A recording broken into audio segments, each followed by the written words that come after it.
హే everyone, ఈ video ట్యుటోరియల్లో SSMS ఫీచర్స్ని use చేసుకుని ఓన్గా సీక్వెల్ స్టేట్మెంట్స్ని ఏ విధంగా క్రియేట్ చేయొచ్చు, అదేవిధంగా AI టూల్స్ని యూజ్ చేసుకుని కూడా మనం సీక్వెల్ స్టేట్మెంట్స్ని ఏ విధంగా క్రియేట్ చేయొచ్చు అనేది ఎక్స్ప్లోర్ చేద్దాం.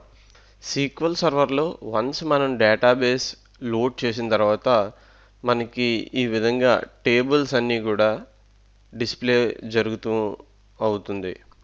సో ఇలా డిస్ప్లే అయినప్పుడు మనం సపోజ్ ఉన్న టేబుల్స్ నుంచి సమ్ సెలెక్ట్ డేటా కానీ ఇన్సర్షన్ డేటా కానీ చేయాలనుకుంటాం. సో ఇప్పుడున్న అడ్వాన్స్ టెక్నిక్స్ ప్రకారం మనం సింపుల్గా చాట్‌జీపీటీ కానీ కోపైలట్ కానీ యూజ్ చేసి right select statement for particular table అంటే మనకి కోడ్ డిస్ప్లే చేస్తుంది. ఒకవేళ నెట్ ఫెసిలిటీ లేకపోయినా సరే ఆఫ్లైన్లో కూడా మనం ఈ ఫీచర్స్ని ఎక్స్ప్లోర్ చేయొచ్చు. అది ఏ విధంగా అంటే మనం ఏదైతే టేబుల్ని మీద మనం స్టేట్మెంట్స్ రాయాలనుకుంటున్నామో ఆ టేబుల్ని సెలెక్ట్ చేయండి. ఫస్ట్ ఇక్కడ సెలెక్ట్ చేసిన తర్వాత మీకు స్క్రిప్ట్ ద టేబుల్ అని చెప్పి ఉంటుంది, చూసారు కదా.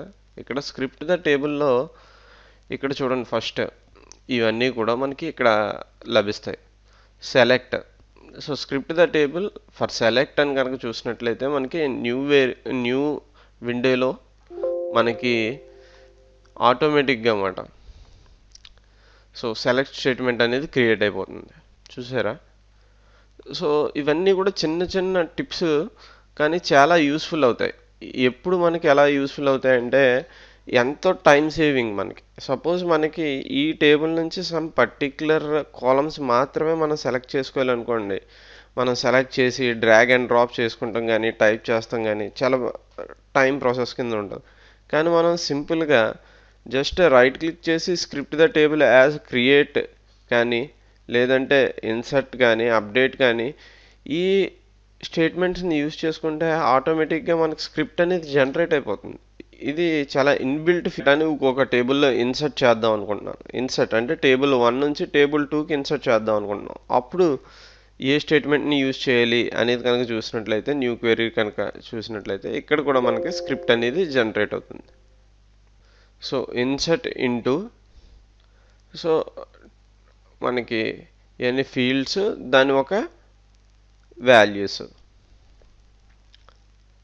ఓకే. అదేవిధంగా అప్డేట్ స్టేట్మెంట్, అదేవిధంగా script the table for update అంటే అప్డేట్ స్టేట్మెంట్ ఏ విధంగా రాయాలి అనేది కూడా మనకి ఈ విధంగా స్క్రిప్ట్ అనేది జనరేట్ అవుతుంది.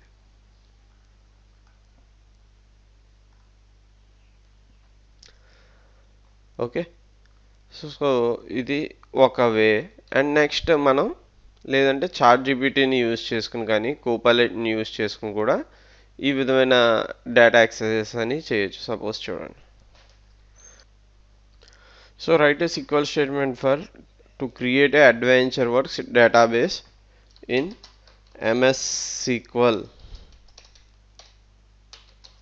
అని చెప్పి మనం అన్నాం. సో దీనికి అసోసియేటెడ్గా మనకి మొత్తం టేబుల్స్ని ఏ విధంగా క్రియేట్ చేయాలి అనేది మనకి ఇక్కడ స్టెప్ బై స్టెప్ మనకి సింటాక్స్ స్టేట్మెంట్స్ అన్నీ కూడా మనకి ఇక్కడ చాట్‌జీపీటీ ఇవ్వటం జరుగుతుంది. సో ఇది వన్ వే.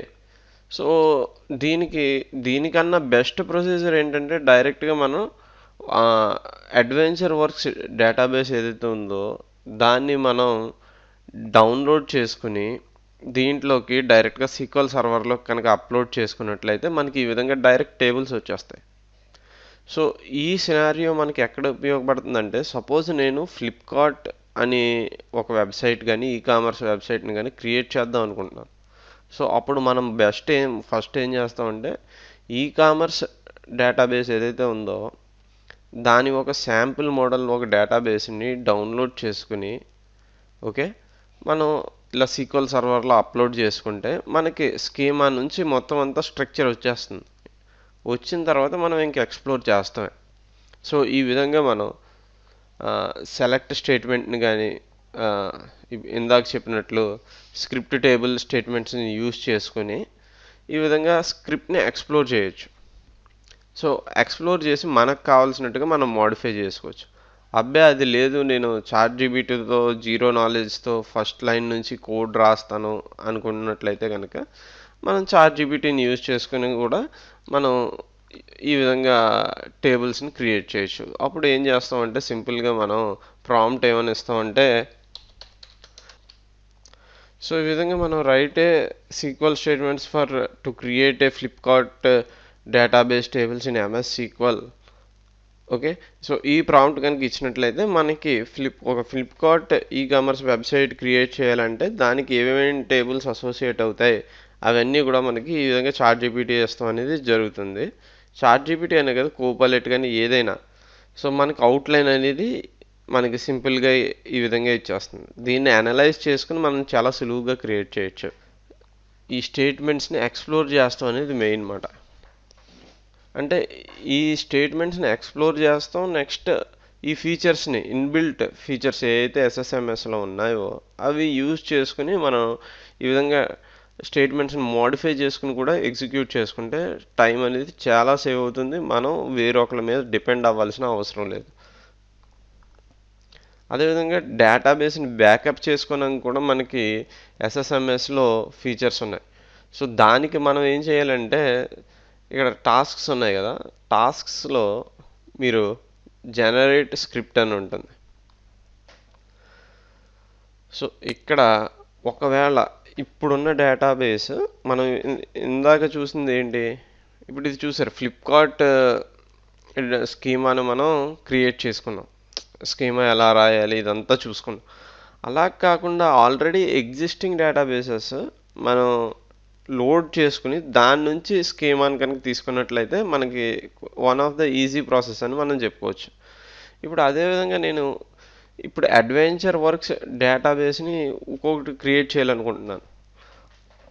అడ్వెంచర్ వర్క్స్నే కదా, ఏదైనా ఒక డేటాబేస్ నుంచి ఇంకొక డేటాబేస్ దీని స్కీమాస్ అన్నీ కూడా క్రియేట్ చేద్దాం అనుకుంటున్నాం. సో అలాంటి సమయంలో మనం స్కీమాస్ని ఏ విధంగా స్క్రిప్ట్ జనరేట్ చేయొచ్చు అంటే, అడ్వెంచర్ వర్క్స్కి వెళ్ళండి, టాస్క్స్లోకి వెళ్ళాక ఇక్కడ జనరేట్ స్క్రిప్ట్ అని ఉంటుంది.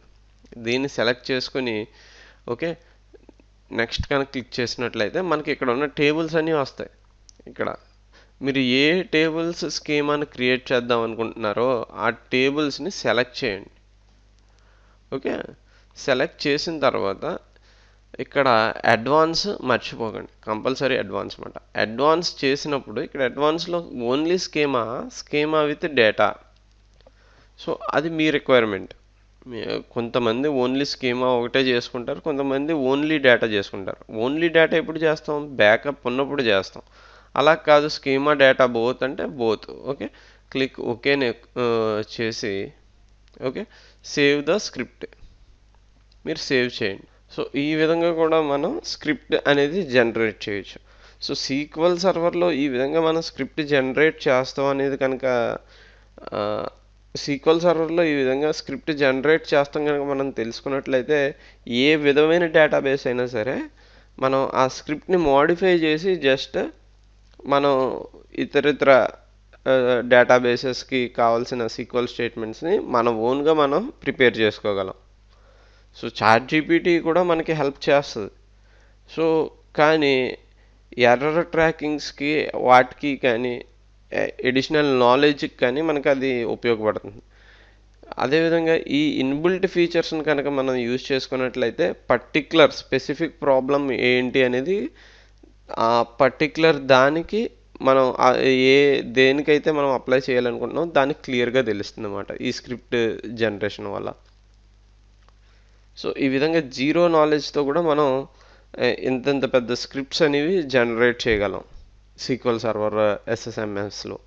ఈ SQL సర్వర్ SSMSలో ఈ స్క్రిప్ట్స్ జనరేట్ చేస్తాం వల్ల యూజ్ ఏంటంటే, మోస్ట్ ఆఫ్ ద ఐటీ ప్రాబ్లమ్స్లో ఏమవుతుందంటే సర్వర్ డేటాబేస్ అనేది they will take backup time to time, every day hourly basis they will take time to time backup అన్నమాట. ఆ బ్యాకప్ ఏ విధంగా తీసుకుంటారంటే ఈ విధంగానే తీసుకుంటారు. సో వన్స్ స్క్రిప్ట్ అనేది లోడ్ అయిపోయి ఉంటుంది సమ్ పర్టికులర్ ప్లేస్లో, ఇన్ కేస్ ఏమన్నా ట్రబుల్ షూట్ వచ్చినా సరే డేటా ప్యాకేజెస్ కానీ ETL జాబ్స్ ఫెయిల్ అయినప్పుడు మనకి క్లయింట్స్ మనల్ని ఈ విధంగా రీచ్ అవుట్ అవ్వి డేటా బ్యాకప్ చేయండి అంటారు.